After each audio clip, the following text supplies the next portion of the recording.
Mayor Lori Lightfoot has made equity and inclusion a major focus of her first 2 years in office, and in deciding to take aim at the media, she said she has been struck by the, quote, overwhelming whiteness and maleness of Chicago media outlets from the boardroom to the press room.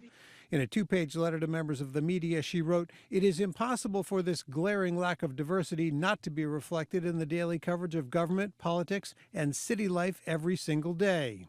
She makes a really great case about diversity and the lack of diversity, but she doesn't make the case about what's wrong with the way she's being covered. She says that she implies that she's being covered unfairly, that there's implicit or explicit bias, but she never makes the case for how that plays out in the media. Northwestern University journalism professor Ava Greenwell has written a book about the diversity issues in newsrooms, which go back decades. When we're looking at the Black Lives Matter movement and inequity in all these other places, the news media has no choice but also to look at itself in this situation and see, is it doing the best job it can to actually fostering equity across the board? But former ABC7 political reporter Charles Thomas, who covered City Hall for nearly 10 years, sees the mayor's move as an attempt to distract from other, more important issues.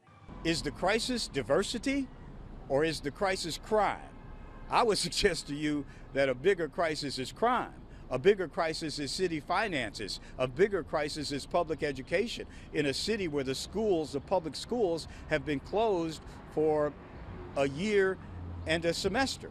The mayor also issuing a challenge to newsrooms to hire more reporters of color to cover City Hall.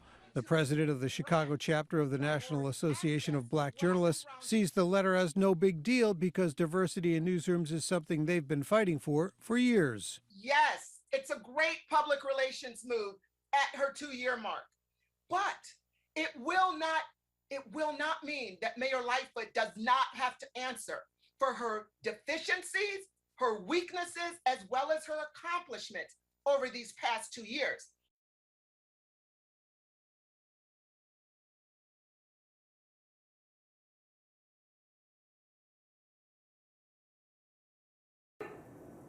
Hey, if you like that video, be sure to subscribe to our ABC7 Chicago YouTube channel.